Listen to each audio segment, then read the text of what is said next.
The country's most powerful man and its wealthiest man exchanged words Friday after President Joe Biden made a dig at Tesla CEO Elon Musk over a widely circulating report he hopes to shed a large portion of his company's workforce due to concerns about the economy.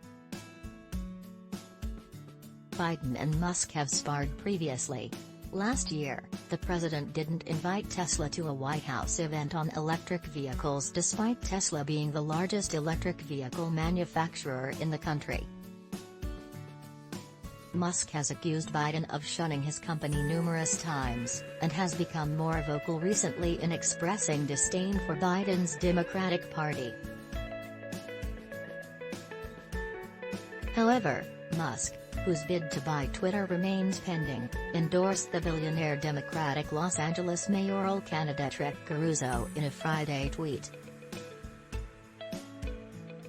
Forbes estimates Musk is worth $218.1 billion, the largest fortune in the world.